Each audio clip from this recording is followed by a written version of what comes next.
French heavy tank line is known for being quite lightly armored. The AMX 50B, the AMX 5120, the AMX 5100, and AMX M4 are all extremely lightweight when it comes to the armor. Yeah, you can get some bounces on the 50B turret and hull, but apart from that, the 35mm of side armor isn't going to save you. The Tier 9 has absolutely no armor anywhere, the Tier 8 has turret armor, but the hull is absolute trash, and that's the same for the Tier 7. Its upper plate's okay, but when you compare it to a Tiger 1, it really stands no chance.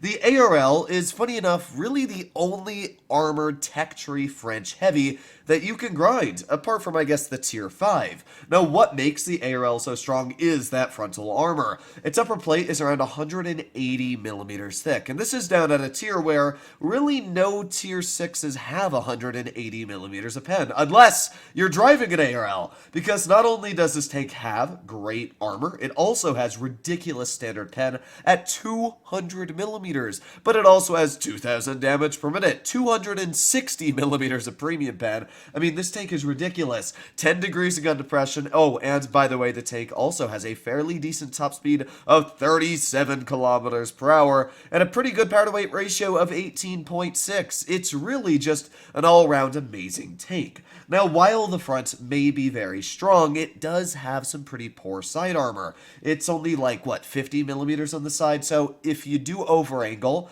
or even just expose your track wheel a little bit, you will be most likely penetrated through the sides. Also, the side of the turret is incredibly weak, so you gotta be careful when you expose your armor on this tank because you can be greatly punished for it. But frontal armor is ridiculous. It's just like an M6 experimental. The fact that this tank gets 10 degrees of gun depression, 2000 DPM, 200mm of pen, makes it, in my opinion, one of the most busted Tier 6s in the game, especially judging that it's on the tech tree. So let's see what the enemy team has. They got an ARL, a Dicker Max, a Jagdpanzer IV, a Cryos Survivor.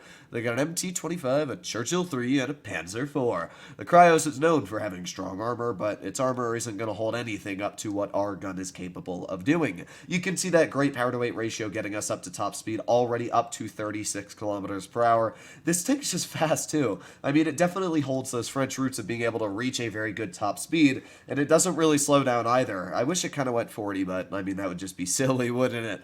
Here we go, over towards base B. Now, because we have 10 degrees of gun depression, that means I can easily work any ridgeline in the game. So here we go, we're going to push up to this ridge, and there is a Cryos, and look at the armor on it. I mean, it stands literally no chance. So that's one shell into the Cryos, couple more seconds, we should be able to get another one out, and a boop, there you go. Let's even put on my adrenaline, why not? I mean, this Cryos has no armor to us whatsoever. There you go, another shot, and what was a full health Cryos is now a one-shot. Isn't that fun? Alright, well, we're doing pretty good so far, I'll tell you that. Ooh, we got the ARL over here, and as you can see, the frontal armor of the ARL, it's strong. I mean, even the lower plate is sort of red, but it doesn't change the fact that we've got a ridiculous amount of standard penetration, so we can just butter right through the lower plate of the ARL. Now, that, yep, there you go, there goes the Cryos exposing his armor, and there goes the Tier 6, one of the most busted Tier 6s in the game, is already dead. We got the Panzer IV over here, but yeah, the Panzer V4 is already gone as well. So let's make our way over towards the other side of the map where it seems the rest of the enemy has gone. So there's a Dicker Max aiming in. Here we go. Hello, good sir. Oh, you bounced me. Oh, that's a shame. I didn't.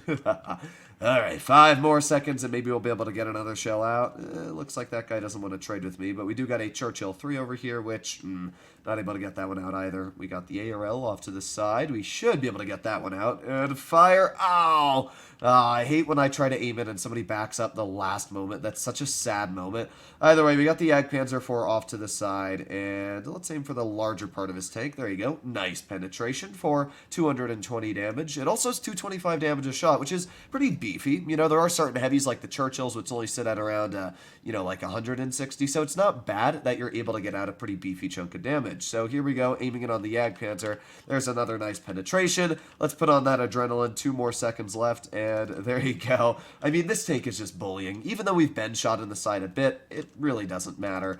There you go. Nice shots all around. We got the MT-25 on my side. But once we get him to our front, we should be all fine and dandy. Let's give him a little bit of a love tap. I'll take it. 26 damage is more than I would have had before. Let's get another shot into the front of the MT, and yeah, I mean, this guy really has no chance of penning our front, which means he has to get to our side, and he might damage us a little bit on the side, but we've already lowered him enough that he's going to die, and there you go. So 2,800 damage dealt in this game, and it was a walk in the park. This was a cakewalk. It was easy as heck. I mean, this is what the ARL can do. And by the way, this was only a second class. It's actually ridiculous. So let's get into one more battle, and let's see if the ARL can keep that up. Now, in Tier 7 games, I will say the ARL is not as strong, but it is obviously a Tier 6 and a Tier 7 battle. Even the Annihilator and Smasher are not amazing in a Tier 8 game. So you gotta be careful, but the gun still has plenty of penetration to cut through any Tier 7, because most Tier 7 heavies don't even sit at 200 millimeters of standard pen. It's kinda ridiculous. So here we are in our second game. We do have a couple Tier 7s up against us. We got the Sturmill, we got the M41 Bulldog, an IS, and a Tiger 1. Now the ones that I would be worried about is the Tiger and the Sturmill, because the Stur has ridiculous penetration, and the Tiger 1 also has pretty good pen, enough to cut through my upper plate. The Tier 7s and 6s, well, the 6s, they got an SU-100Y, that'll pen through me, M4, that won't, and the KV-2, it'll most likely just slap me with an HE for 300. Either way, up the hill we go. Your speed boost means nothing to me. I love when people run the speed boost on the T29, but not the super speed boost. I always question that one. I mean, I guess if you're trying to save credits, but I don't know. They're just always kind of weirds me out. Here we go. Speed is key. Now, it looks like the enemy team went down towards A side, which is, yeah, not going to be super fun for them if our team just understands how to hold this hill. But this is Blitz, and this is in Tier 7, so you never know what to expect from your team. Either way, here we go. We got the Easy 8. Now, I'm going to be careful when poking this Easy 8, because if their team sits correctly in the town, they can absolutely bleed me for it. So I'm going to drive over here. Let's aim it on this Easy 8. There you go. Nice tap for 200. And, yeah, I mean, that guy should be taken out fairly soon. Let's start aiming it on the Tiger over here. Maybe we can get a shell in. Hello, Mr. Tiger.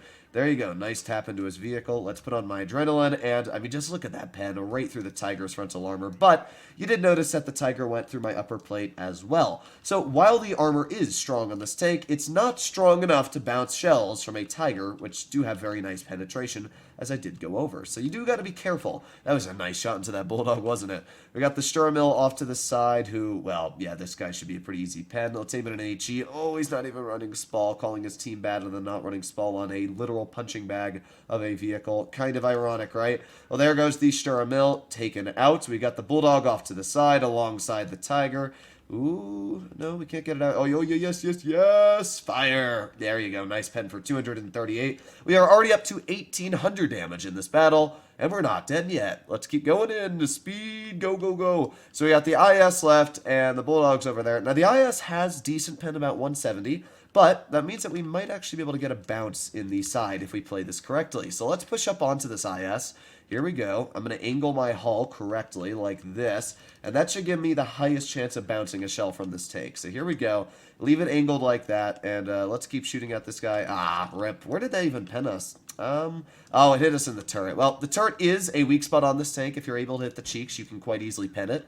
But apart from the turret cheeks being a weak spot, you can see he actually didn't shoot at our hull, which just showcases how strong the hull armor is on this tank. So there you go. 2 battles, one of them being a Tier 7 game and one of them being a Tier 6. Both of them sitting only 100 damage apart from each other. This one being at 2,900. This tank is insane. If you haven't grounded or if you haven't tried it in Tier 6, I would highly suggest to, as I do think the ARL is one of the most overpowered Tier 6s in the game. But as always, if you enjoyed today's video, I should be seeing you in the next one. Other than that, have a good day.